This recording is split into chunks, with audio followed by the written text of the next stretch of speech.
তিনিচুকীয়া উন্নয়নৰ কাৰণে বিভিন্ন প্ৰকল্পৰ নামত 2023 চনৰ 1 ডিচেম্বৰত তিনিচুকীয়াৰ কনভেনশ্যন চেণ্টাৰত অনুষ্ঠিত হোৱা অসম কেবিনেটৰ জৰিয়তে মুঠ 247 কোটি টকাৰ অনুমোদন জনাইছিল মুখ্যমন্ত্ৰী ডক্টৰ হিমন্ত বিশ্ব শৰ্মাই। তাৰ ভিতৰত আছিল তিনিচুকীয়া জিলা ষ্টেডিয়ামৰ সৌন্দৰ্যবৰ্ধন তথা আন্তঃগাঁথনি উন্নয়নৰ নামত 50 কোটি টকা, থানা চাৰিআলিত মাল্টি লেভেল কাৰ পাৰ্কিঙৰ নামত 40 কোটি টকা, তিনিচুকীয়া বাইপাছৰ সমীপত ISBTৰ নামত 50 কোটি টকা, অত্যাধুনিক ট্ৰাক টাৰ্মিনেলৰ সৈতে লজিষ্টিক হাব নিৰ্মাণৰ নামত 40 কোটি টকা, তিনিচুকীয়া চিকিৎসা মহাবিদ্যালয়ৰ সমীপত ফ্লাইঅভাৰ নিৰ্মাণৰ বাবে 40 কোটি টকা, নপুখুৰী উদ্যানৰ উন্নয়নৰ বাবে 10 কোটি টকা, বৰদলৈনগৰ উদ্যানৰ উন্নয়নৰ বাবে 2 কোটি টকা, ৰঙাগড়া ৰোডৰ আণ্ডাৰপাছ আৰু চাৰিলেনযুক্ত ক্ৰছিং নিৰ্মাণৰ বাবে 10 কোটি টকা, তিনিচুকীয়া নপুখুৰীৰ সমীপত তিনিচুকীয়া ফ্লাইঅভাৰ উন্নয়ন আৰু আন্তঃগাঁথনি নামত 5 কোটি টকা ধাৰ্য কৰিছিল মুখ্যমন্ত্ৰী ডক্টৰ হিমন্ত বিশ্ব শৰ্মাই। 2026 চনৰ পূৰ্বেই প্ৰকল্পসমূহৰ কাম সম্পূৰ্ণ হ'ব বুলি সেই সময়ত মন্তব্য কৰিছিল মুখ্যমন্ত্ৰী ডক্টৰ হিমন্ত বিশ্ব শৰ্মাই। কিন্তু এই অনুমোদিত প্ৰকল্পসমূহৰ কাম কিমানখিনি আগবাঢ়িছে বৰ্তমানলৈকে, এই সন্দৰ্ভত কি ক'লে তিনিচুকীয়া বিধানসভা সমষ্টিৰ বিধায়ক তথা সেই সময়ৰ কেবিনেট মন্ত্ৰী সঞ্জয় কিষাণে। ধন্যবাদ জনাইছোঁ আপোনালোকক। ইতিমধ্যে আপোনালোকে জানে যে মাননীয় মুখ্যমন্ত্ৰী ডাঙৰীয়া আজিলৈকে অসমত যিখিনি কথা ঘোষণা কৰিছে আৰু সেই কথা ৰাখিবৰ কাৰণে আখৰে আখৰে সেই কথা পালনো কৰিছে।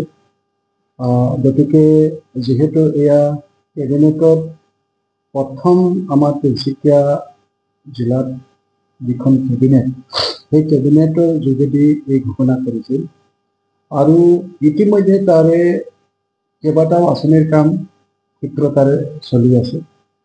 আপুনি দেখিছে ইতিমধ্যে আমি যিটো মেডিকেলৰ পৰা এটি ৰোডৰ পৰা মেডিকেললৈকে যিখন ফ্লাইঅভাৰ আছিলে, সেই ফ্লাইঅভাৰৰ কাম ইতিমধ্যে আমি আধাৰশিলা কৰিলোঁ, কাম আৰম্ভ হৈছে। তাৰ লগতে আমাৰ যিটো পাৰ্ক আছিলে মোৰ ঘৰৰ ওচৰতে, সেই পাৰ্কৰ কামো ইতিমধ্যে চলি আছে।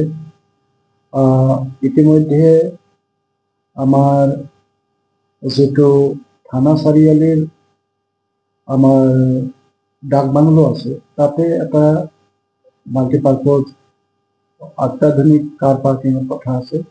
আমি মাটিটো কিছু অসুবিধা হোৱাৰ কাৰণে কিছু পলম হ'ল যদিও ইতিমধ্যে আমি আপোনালোক দেখুৱাইছোঁ। এই মাটিখিনি আমি চেংচন পাইছোঁ ইতিমধ্যে আৰু চেংচন লেটাৰ ইতিমধ্যে আমি প্ৰেৰণ কৰিছোঁ।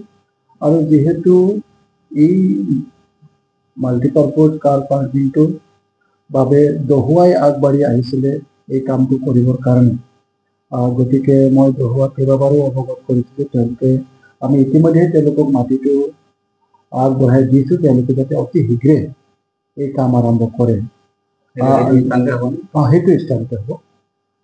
তাৰ লগতে আমাৰ অত্যাধুনিক যিটো লজিষ্টিক হাব আৰু আমাৰ কাৰ টাৰ্মিনেল আছিলে, সেইটোৰ কাৰণেও ইতিমধ্যে আমি মাটি পাইছোঁ, কেইবাবিঘা মাটি পাইছোঁ। যিমান সংখ্যক মাটি লাগে তাৰ কাৰণেও আমি ইতিমধ্যে চেংচন লেটাৰ পাইছোঁ। আৰু এই মাল্টিপাৰ্পজ কাৰ পাৰ্কিং যিহেতু PWD ডিপাৰ্টমেণ্টে কৰিব, তাৰ কাৰণেও তেওঁলোকক ইতিমধ্যে আমি চেংচন লেটাৰ আগবঢ়াইছোঁ। আৰু খুব সোনকালে মই ভাবিছোঁ, ইতিমধ্যে মই মুখ্যমন্ত্ৰী ডাঙৰীয়াকো অৱগত কৰিছোঁ আৰু অহাকালি মাননীয় মুখ্যমন্ত্ৰী ডাঙৰীয়া আহিছে। এই গোটেইকেইটা যিকেইটা আছে আমাৰ তিনিচুকীয়া চিকিৎসা মহাবিদ্যালয়ৰ যিটো কাম আমি কৈছিলোঁ ইতিমধ্যে চলিছে। নপুখুৰী উদ্যানৰ কথাটো আছিলে, ইতিমধ্যে আমি ইষ্টিমেট তাৰ কাৰণে দিছোঁ। মই ভাবোঁ যে নপুখুৰীৰ কাৰণেও 10 কোটি টকা অত্যাধুনিক ভাৱে নপুখুৰী সজাই তুলিবৰ বাবে এই 10 কোটি টকা কথা ঘোষণা কৰা হৈছিলে। মই ভাবোঁ ইয়াৰো কাম খুব সোনকালে আমি আৰম্ভ কৰিব পাৰিম। ৰঙাগড়া ৰোড আণ্ডাৰপাছ ইতিমধ্যে কাম আপোনালোকে দেখিছে, তাত ফ্লাইঅভাৰটো বনি আছে প্ৰায় 5 কোটি টকাত।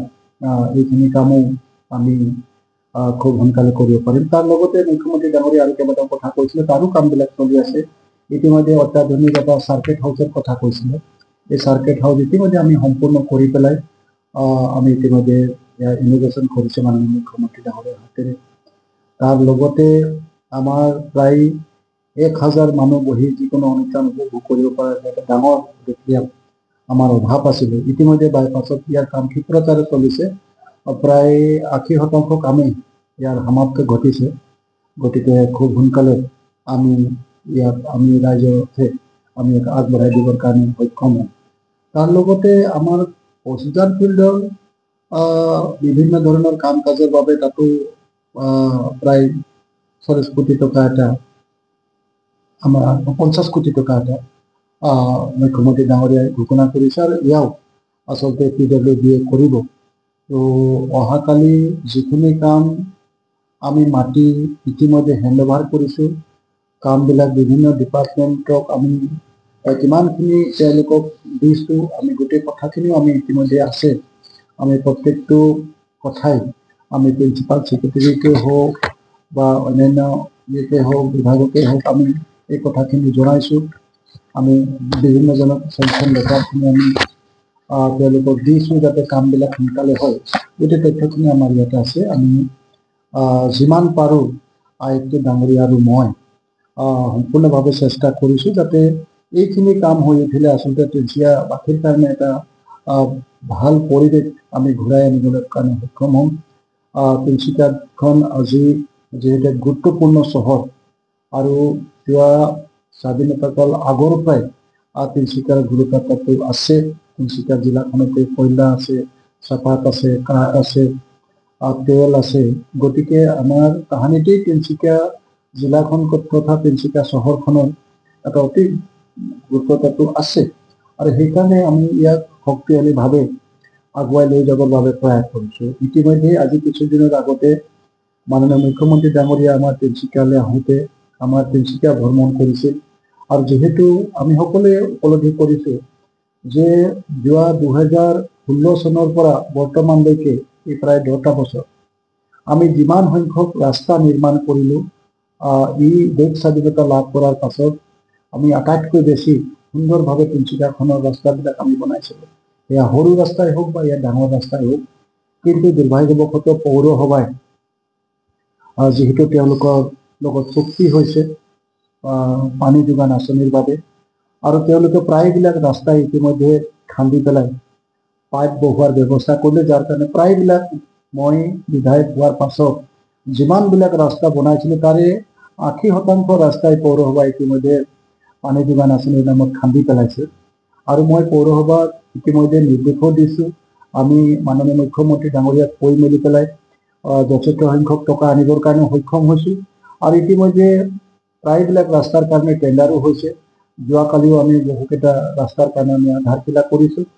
তাৰ লগতে ইয়াৰ আগতো আমি যিবিলাক আধাৰশিলা কৰিছিলোঁ তাৰ ইতিমধ্যে ৰিপেয়াৰিঙৰো কামবিলাক হৈছে। ৰিপেয়াৰিঙৰ কাম কিছু ৰাস্তাত একেবাৰে নিম্নগামী হৈছে বুলি পেলাই মোক ৰাইজে অৱগত কৰিছে।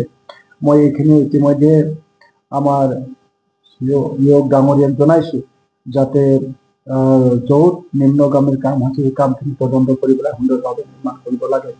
তাৰ লগতে আজি কিছুদিনৰ আগতে মাননীয় মুখ্যমন্ত্ৰী ডাঙৰীয়া আহি পেলাই টাউনৰ যিবিলাক বিশেষ ৰাস্তা আজি অতি জৰাজীৰ্ণ অৱস্থাত থকা দেখা পায়, তেখেতে ইতিমধ্যে আমাৰ ডিব্ৰুগড়ৰ যিজন পানীং বুলি পেলাই এজন অভিযন্তা আছে, তেখেতক নিৰ্দেশ দিছিলে যে ইয়াৰ কাৰণে আছুতীয়াকৈ কিছু আঁচনি প্ৰস্তুত কৰিবৰ কাৰণে, আৰু তেওঁ ইতিমধ্যে প্ৰায় 100 কোটি টকা এটা আঁচনি প্ৰস্তুত কৰিছে। অহাকালি হয়তো অহাকালি মাননীয় মুখ্যমন্ত্ৰী ডাঙৰীয়া আহিলে ডিব্ৰুগড়তে তেখেতে যিখিনি তেওঁ আঁচনি প্ৰস্তুত কৰিছে এই আঁচনি ছাবমিট কৰিব। আৰু এইখিনি হৈ উঠিলে প্ৰায় আচলতে আমাৰ বাইপাছৰ পৰা যিমানবিলাক ৰাস্তা আমাৰ তিনিচুকীয়ালৈ কানেক্ট কৰিছে, এই ৰাস্তাবিলাক বহলভাৱে খুব সুন্দৰভাৱে নিৰ্মাণ কৰাৰ কাৰণে আঁচনি প্ৰস্তুত কৰা হৈছে। তাৰ লগতে যেনেকৈ সুবচনী ৰোডটো আছে, পৰ্বতীয়া ৰোডটো আছে বা তেনেধৰণৰ যিখিনি বিশেষ ৰোড আছে, এইবিলাক আচলতে যথেষ্ট কনজেষ্টেড অৱস্থাত আছে আৰু সেই গোটেইবিলাক ৰাস্তা খুব সুন্দৰভাৱে নিৰ্মাণ কৰিবৰ কাৰণে ইতিমধ্যে এই আঁচনিৰ যোগেদি মিষ্টাৰ পানীয়ে গোটেই খুব সুন্দৰভাৱে এটা আঁচনি প্ৰস্তুত কৰিছে। আৰু লগতে ড্ৰেইনো আছে কিছুমান জেগাত। গতিকে এই আঁচনিটো মাননীয় মুখ্যমন্ত্ৰী ডাঙৰীয়াই স্পেচিয়েলি আমাৰ তিনিচুকীয়াৰ বাবে আগবঢ়াই দিছে। তাৰ লগতে আপোনালোকে জানে যে আজি কিছুদিনৰ আগতে টেণ্ডাৰ হৈ গ'ল। আমাৰ এটি ৰোডটো আমি অসমমালাত পাবৰ কাৰণে সক্ষম হৈছোঁ। প্ৰায় 43 কৰোৰ আমি এই ৰাস্তাটো খুব সুন্দৰভাৱে বহলভাৱে আমি নিৰ্মাণ কৰিম এটি ৰোডটো। ঠিক একেদৰে নপুখুৰী ৰোড যিটো আছে, এই নপুখুৰী ৰোডটো আমি প্ৰায় 33 কৰোৰ পাইছোঁ আসাম মালাৰ জৰিয়তে। এই ৰাস্তাটো আমি খুব সোনকালে টেণ্ডাৰ দুইটাই হৈ গৈছে। আমাৰ এইটো যিটো বহল লাগে, এইটো বহল কৰিলে এইটো উঠাব লাগিব দোকান। নাই, বহল ঠিক নহয়, বহল যথেষ্ট আছে এটি ৰোডটো, কিন্তু সম্পূৰ্ণভাৱে তুমি ড্ৰেইনটো মানে আৰু ইফালে যিটো ৰেলৱে ৱাল আছে, ক'ৰবাত কিবা আছে, এইটো সম্পূৰ্ণভাৱে এইটো প্ৰায় আমি আমাৰ গোবিন্দপুৰৰ ওচৰত আমি আৰম্ভ কৰিম আৰু মাকুম অভাৰ ব্ৰিজলৈকে এই ৰাস্তাটো প্ৰায় 17 কিলোমিটাৰ এই ৰাস্তাটো নিৰ্মাণ কৰা হ'ব। আৰু যিটো আমাৰ দুলীয়াজান ৰোডটো আছে, আমি পিংগাই সেই আৰ্মি কেম্পৰ ওচৰৰ পৰা একেবাৰে আমাৰ বৰডুবি যিটো টাৰ্ণিং আছে, টাৰ্ণিংটো এটা ফ্লাইঅভাৰ হ'ব, ৰেলৱে ফ্লাইঅভাৰ হ'ব। সেই টাৰ্ণিংটো চিধা গুচি যাব, যিটো টাৰ্ণিং হৈছে সেই টাৰ্ণিংটো নহয় পেলাই চিধা গুচি যাব ফ্লাইঅভাৰটো, আৰু আমি ফ্লাইঅভাৰলৈকে আমি এই আসাম মালাটো নিৰ্মাণ কৰিম। আৰু তাৰ বাকী চোৱা যেতিয়া ইফালে মানে টিলিঙা মন্দিৰ যিটো পাৰ্টটো ৰৈ যাব, সেইটোৰ কাৰণেও আমি কিছু আঁচনি দিছোঁ।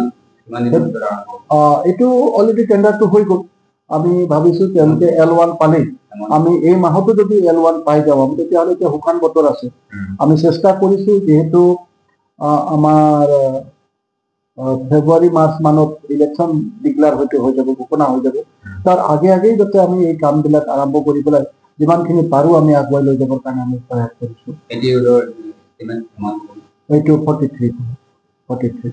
মুখ্যমন্ত্ৰীয়ে এই যিখন প্ৰেছ মিট দিছিলে, তাত কৈছিলে ছাব্বিছৰ আগে খবৰ কাৰণে সাংবাদিকসকলক অনুৰোধ কৰিছিলে। 2023 চনৰ পৰা এতিয়া 25 চন শেষ পৰ্যায় পালেহি, আৰু নিৰ্বাচনৰ হয়তো এই কাৰ্যকালৰ হয়তো আৰু 3-4 মাহ মান আছে, তাৰপিছতে কামসমূহ বন্ধ হৈ যাব। বন্ধটো হৈ নাযায়। নিৰ্বাচনৰ কাৰণে আমি কাম আৰম্ভ কৰিম। নিৰ্বাচনৰ কাৰণে কোনো কামতে বন্ধ নহয়। আমি যেতিয়া কামটো আৰম্ভ কৰিম, আৰম্ভ কৰিলে কামো চলি থাকিব।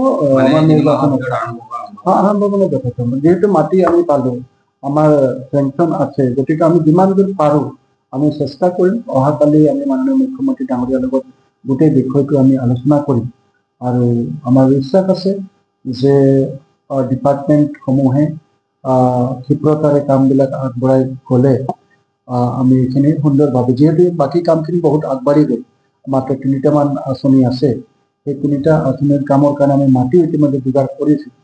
গতিকে নিশ্চয় মাননীয় মুখ্যমন্ত্ৰী ডাঙৰীয়া কোৱাৰ দৰে যেনেকৈ আমি যিখিনি কাম আৰম্ভ কৰিছোঁ সেইখিনি ক্ষিপ্ৰতাৰে কাম চলি আছে, আৰু এইখিনি আৰম্ভ কৰিলে আমাৰ কামটো চলি থাকিব। যিহেতু বাকী ৰাস্তাৰ কামবিলাক আমি ভাবিছোঁ যে নিৰ্বাচনৰ আগে আমি সমাপ্ত কৰিম। ঠিক একেদৰে এইখিনি কাম সমাপ্ত নহ'লে আমি যথেষ্ট ক্ষেত্ৰৰ আমি আগুৱাই লৈ যাব পাৰিম। এইটো আপোনাক জনাই দিম, আপুনি ভালে প্ৰশ্ন কৰিলে যে এইটো বাবৰ খান বুলি পেলাই এজন কণ্ট্ৰেক্টাৰ আছে। এইজন কণ্ট্ৰেক্টাৰে প্ৰায় বিল মাৰি পেলাই কামবিলাক দখল কৰে। এই কামটো ঠিক তেনেকৈ কৰিলে, আৰু কামটো বহুত দূৰকৈ পেলাই থৈ দিলে বাবৰ খানবিলাক। এইটো ব্যৱস্থা মই ইতিমধ্যে PWDক জনাইছোঁ, তাৰ ওপৰত ব্যৱস্থা ল'ব লাগে। গতিকে তেওঁ পেলাই দিলে বহুত দিন, তাৰ পাছতে তেওঁ গাঁও আৰম্ভ কৰিলে, কিন্তু সেইটো আকৌ মিউনিচিপালিটিৰ মানে এই পানী যোগানৰ আঁচনিৰ কাৰণে তেওঁলোকে পাইপ তাত বহুৱালে। পাইপ বহুৱাৰ পৰা যেতিয়ালৈকে সেই পাইপটো যদি টেষ্ট নকৰে, তেওঁলোকৰ পানীৰ মানে কিমান স্পীডত যাব, কি হ'ব, এইবিলাক তেওঁলোকৰ এটা টেষ্ট কৰিবলগীয়া হয়। সেই টেষ্টটো নোহোৱালৈকে তেওঁলোকে ৰাস্তাৰ কামটো আকৌ ৰখাই দিলে।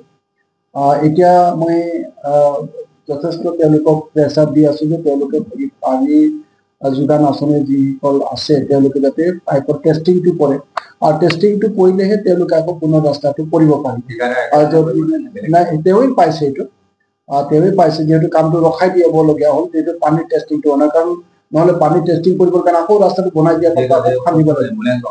হয়, সেইটো মই বহুতেই মানে তাৰ কাৰণে মই নিজেই দুখ অনুভৱ কৰিছোঁ যে ইমান তাতে ষ্টুডেণ্ট আছে, কেইবাখনো স্কুল আছে, আমাৰ হস্পিটেলখন আছে, তাতে সৰুতে এটা বজাৰ আছে, কিন্তু দুৰ্ভাগ্যজনকভাৱে গোটেই ধূলিৰে মানে ফুটি গৈছে ৰাস্তাটো। মই আজিও সেইফালে গৈছোঁ, মানুহে মোক কৈছে, সদায়ে কৈ আছে, ৰাতিপুৱা বিশেষভাৱে আমাৰ বয়সস্থ লোকসকলে উক্ত ৰাস্তাৰে অহা যোৱা কৰে, যথেষ্ট কষ্ট হৈছে। গতিকে মই ইতিমধ্যে তেওঁলোকে কৈছে যে আমাক আৰু 15 দিনমান লাগে আমাৰ পানীৰ টেষ্টিংটো হ'বলৈ। এই টেষ্টিংটো যেতিয়াই হয় মই এই বাবৰ খান বোলা কণ্ট্ৰেক্টৰজনক যিকোনো প্ৰকাৰে কামটো আৰম্ভ কৰিবৰ কাৰণে তাক নিৰ্দেশ দিয়ে থৈছোঁ। গতিকে কামটো আমি আৰম্ভ কৰিম।